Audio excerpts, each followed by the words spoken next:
Hello everyone, welcome to my channel. और आज की वीडियो में मैं आपके साथ नेक पेन के लिए एक बहुत ही अच्छी और इफेक्टिव एक्सरसाइज शेयर करने जा रहा हूं कि आप अपनी नेक को स्ट्रेंथन करके कैसे अपने नेक का पेन कम कर सकते हैं।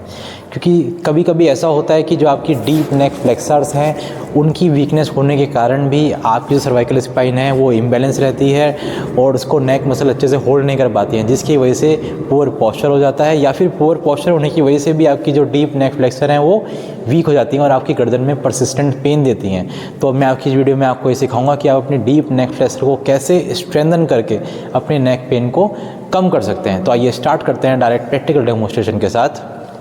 तो इसमें पेशेंट सुपाइन पोजीशन में भी एक्सरसाइज कर सकता है या फिर सिटिंग पोजीशन में कर सकता है। मैं आपको जो करके दिखा रहा हूँ वो सिटिंग पोजीशन में करके दिखा रहा हूँ। तो इसमें पेशेंट को करना क्या है, पेशेंट को अपने लेफ्ट हैंड के 2 फिंगर पैड अपने सर्वाइकल स्पाइन के लेटरल एस्पेक्ट में रखने हैं इस तरह से। इसको आप दिखाइए किस तरह से रखना है। तो ये सर्वाइकल स्पाइन है, पेशेंट अपने दोनों finger pad lateral aspect of cervical spine पे इस तरह प्लेस करेगा और जो दूसरे हाथ की जो फिंगर पैड्स हैं उसको एससीएम के टेंडन पे प्लेस करेगा इस तरह। तो राइट हैंड से पेशेंट ने अपनी सर्वाइकल स्पाइन को लेटरल साइड में अपने हाथ प्लेस करे और लेफ्ट साइड से एससीएम के टेंडन पे। अब पहला स्टेप क्या है, पहला स्टेप सिंपली ये है, पेशेंट अपने राइट हैंड से सर्वाइकल स्पाइन को आगे की तरफ पुश करेगा, पर पेशेंट की जो स्पाइन है सर्वाइकल स्पाइन वो उसको रेजिस्ट करेगी, मतलब सर्वाइकल स्पाइन में एक आइसोमेट्रिक कॉन्ट्रैक्शन जनरेट होगा। तो जैसे ही ये कॉन्ट्रैक्शन जनरेट होगा, साथ ही साथ पेशेंट को दूसरा ध्यान क्या रखना है कि पेशेंट का जो एससीएम का टेंडन है वो बिल्कुल भी पॉपअप ना हो, टाइट ना हो। क्योंकि अधिकांश होता क्या है, जब भी cervical spine isometric contraction generate करेगी तो यहाँ पे एससीएम का टेंडन टाइट हो जाएगा या फिर पॉप हो जाएगा। तो सिंपल स्टेप क्या फॉलो रखना है, ध्यान क्या रखना है। पहला स्टेप, आपको अपनी सर्वाइकल स्पाइन को आगे की तरफ पुश करना है पर गर्दन उस मूवमेंट को रोकेगी। साथ ही साथ दूसरा स्टेप क्या याद रखना है कि एससीएम का टेंडन टाइट ना हो। तो आपको इतनी ही ताकत लगानी है अपनी गर्दन से कि आपका एससीएम का टेंडन नॉन प्रोमिनेंट रहे। तो क्या बनी एक्सरसाइज, पेशेंट को अपने पीछे फिंगर पैड से हल्का सा आगे पुश करना है, बहुत हल्का, और सर्वाइकल स्पाइन उस मूवमेंट को रेजिस्ट करेगी without popping of the SCM tendon and relax.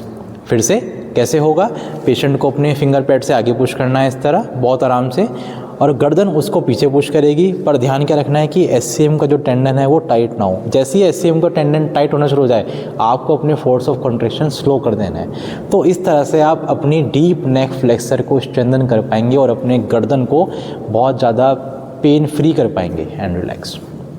जब पेशेंट ये स्टेप पूरा कर ले, फिर पेशेंट को हल्की हल्की रिट्रैक्शन रेंज बढ़ानी है अपनी नेक में। तो जैसे पेशेंट ने हल्की रिट्रैक्शन रेंज बढ़ाई, अब पेशेंट को फिर से हल्का सा पुश करना है चिन नेक को, और साथ ही साथ नेक उसको रेजिस्ट करेगी।